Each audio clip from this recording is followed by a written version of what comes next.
Yukalo sambo na bisubana na yo tubeleliyo Yesu moyo kilo sambo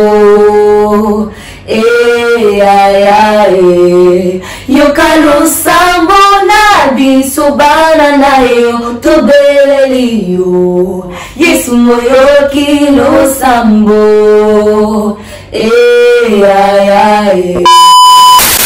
Shalom, shalom, alors je vois que vous allez bien. Aujourd'hui on se retrouve pour une nouvelle vidéo. Comme vous le voyez, je ne suis pas seule. Hello Stéphanie. Hello Malicia. Alors tu peux nous dire pourquoi tu es là? Alors bonjour à tous, tout dépend de l'heure à laquelle vous allez regarder cette vidéo. Bien. Donc je suis Stéphanie Poitiers, je suis de nationalité congolaise, j'ai 21 ans. Donc aujourd'hui je suis là avec Malicia pour essayer un peu de vous parler de mon témoignage, d'essayer un peu de fortifier quelque au travers de mon témoignage, au travers de tout ce que Dieu a fait dans ma vie et voilà, peut-être que ça pourrait me faire plus bien. Amen. Alors plus précisément, le Seigneur a mis dans mon cœur voilà cette pensée-là de faire une série de témoignages voilà pour sa gloire afin que plusieurs personnes au travers de cette série de vidéos soient édifiées. Amen. Stéphanie est la première invitée voilà, de cette série. Aujourd'hui, elle va témoigner de la manifestation de la grandeur de Dieu dans sa vie. Alors pour la petite histoire, vraiment j'ai commencé depuis la classe de terminale. Donc quand j'étais en classe de terminale, mon père avait reçu une promotion là où il travaillait et c'était quand même une promotion qui avait beaucoup d'avantages. On devait déménager, on devait avoir une autre maison, avoir une nouvelle voiture et on était tous contents. On avait même déjà fêté la promotion avec mon père et tout. Plus le temps passait, plus on ne voyait pas les avantages de cette promotion là et on se questionnait en tant qu'enfant.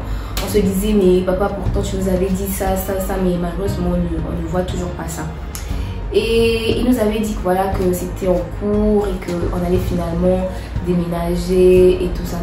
Un soir, mon père nous a fait asseoir et il nous a dit que malheureusement on ne pourra pas avoir les avantages de la dite promotion parce que voilà on lui a proposé de rentrer dans une loge et la condition pour pouvoir avoir tous ces avantages là c'était de pouvoir sacrifier un enfant de 14 mois et à cette époque-là, mon père il priait déjà, il s'était converti et il ne voyait pas l'intérêt de pouvoir sacrifier un enfant pour avoir de l'argent, étant donné qu'il avait foi en Dieu et il croyait que voilà que c'était Dieu qui avait la capacité de quelqu'un riche ou de pourvoir. Et voilà, c'est vrai qu'on était quand même assez triste. On se disait mais il y avait tel ou tel avantage et nous en tant qu'enfants on ne voyait pas forcément ce qu'il y avait derrière, mais on voyait plus en fait les avantages plutôt que les inconvénients. Oui, exactement. Je faisais le bac et mon père avait quand même beaucoup de projets. Pour moi, je devais aller en Italie pour aller continuer mes études et tout ça. Et après, attention de mon bac, il a été licencié et la raison c'était tout simplement parce qu'il n'avait pas voulu adhérer à la loge et tout. Donc du coup, c'était devenu tellement difficile pour nous parce que c'est vrai qu'on manquait quand même de rien en fait. Et la différence en fait c'est vraiment faire ressentir. La différence c'est vraiment faire ressentir et aussi surtout au niveau des études parce que dans ma tête c'était tracé. Je ne vois qu'à 16 ans. Ensuite je voyage, je fais ma licence et le master et à 21 ans j'ai déjà mon diplôme et tout de master. Mais malheureusement ça s'est pas passé comme ça. On avait vraiment assez d'argent pour ça. Quelques temps après, je reviens de mes frères de l'église qui m'ont un peu parlé de l'opportunité et tout qu'il y avait pour aller en Tunisie, mais en passant par un concours et tout.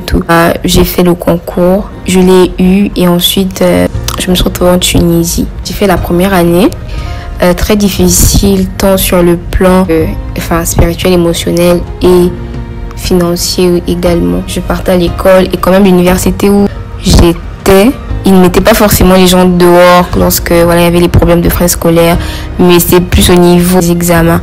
Donc, c'est vraiment au niveau des examens du second semestre que ça avait été compliqué parce que j'avais pas réglé toute la scolarité.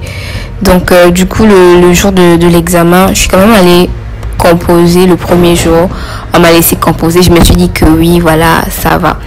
Et le deuxième jour, là, quand je partais, clairement le directeur il disait que non, mademoiselle, vous pouvez plus continuer les examens parce que vous n'avez pas fini de régler la scolarité et tout.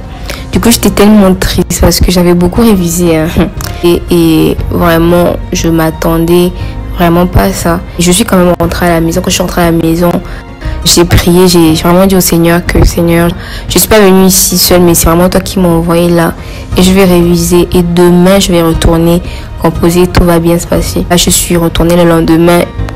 Ça, c'était vraiment soft. Ils ont fait c'est comme s'ils ne me voyaient pas.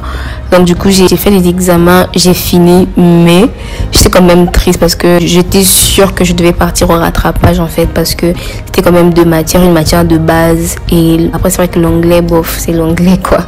Mais quand même, c'était cette matière de base-là qui me faisait peur. Je me dis que j'allais au rattrapage. À ma grande surprise, lorsqu'on a affiché les résultats, quelqu'un de l'école m'a appelé pour me dire que j'étais la première de ma classe, mais que je ne pouvais pas avoir mes résultats tant que je n'avais pas payé.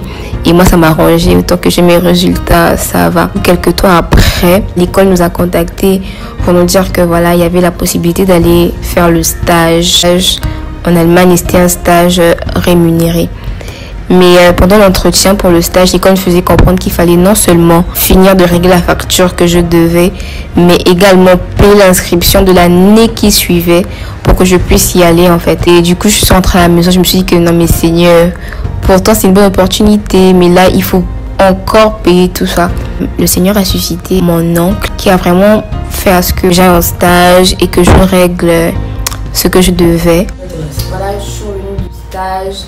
J'ai quand même assez d'argent, donc j'ai pu payer une grosse partie des frais scolaires et tout. Essayer un peu d'alléger ma mère et tout ça. Donc voilà, 2 jours avant les examens, je suis quand même passée à l'école. Et on m'a dit que bah voilà, il fallait payer pour pouvoir passer les examens du second semestre. Et je suis rentrée à la maison, bah, je réfléchis, je me disais un peu, c'était carrément le vendredi. Et les examens, c'était un lundi. Et du coup, je me disais, mais Seigneur, là, comment je vais faire aussi peu de temps? Et gloire à Dieu, je crois que lundi, je commençais les examens à 11h. Et le lundi matin, ma mère avait pu envoyer la somme qui me manquait pour que je puisse passer les examens. Mais on sait qu'avec Western Union, il y avait des problèmes de réseau et tout. Donc du coup, j'ai pas pu retirer l'argent à temps. Mais je suis quand même allée, j'ai expliqué la situation financière. Je lui ai dit que voilà, on m'a envoyé de l'argent. J'ai pas pu retirer à cause des problèmes de réseau de Western Union. Encore aux examens du second semestre, il manquait toujours la partie qui manquait, tous les frais scolaires et tout pour pouvoir passer les examens. Le fait c'est que j'étais tellement têtue, j'avais carrément oublié que la première année j'ai vécu une situation similaire et que le Seigneur avait pu voir et tout. Je me disais mais Seigneur, pourquoi genre chaque année ça va passer comme ça? Et après c'est vraiment ce qui m'a aidé durant cette période, de me rappeler comment les choses se sont passées l'année précédente. Et j'ai vraiment prié, j'ai dit au Seigneur que je vais aller réviser, je vais faire ma part et vraiment je te laisse faire ta part. Je suis allée à l'école, on m'a dit voilà, il faut que tu payes, sinon je peux passer les examens et tout. J'ai pu valider ma 2e année et je suis passée en 3e année. Toujours les mêmes problèmes et tout, niveau finance. Mais quand même en 3e année, je m'inquiétais plus du fait que j'étais en binôme et que pour pouvoir soutenir à temps, il fallait vraiment que les 2 personnes qui sont en binôme puissent payer et tout. Et je voulais vraiment pas pénaliser tout ma collègue. Mais Dieu a fait grâce. Il a vraiment suscité des personnes qui m'ont aidé.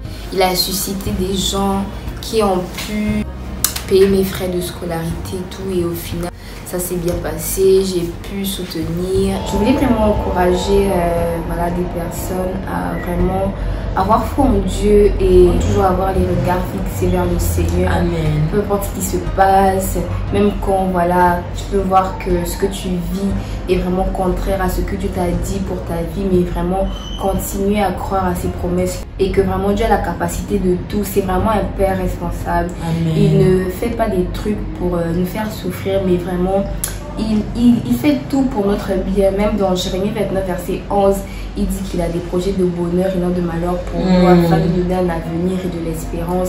Et vraiment, j'aimerais vraiment dire à quelqu'un qu'il y a encore de l'espoir et l'avenir et tout. Lorsqu'on décide vraiment de faire confiance au Seigneur. Voilà. Amen, amen. Amen. Vraiment, merci Stéphanie d'avoir répondu à l'invitation. Et j'espère, encore nous espérons te revoir très bientôt. J'ai foi d'abord que ce témoignage est édifiant pour qui l'entend. Et vraiment, au fil des années, même je dirais, il va toujours édifier un bon nombre de personnes. Bye. Et surtout, que Dieu vous bénisse.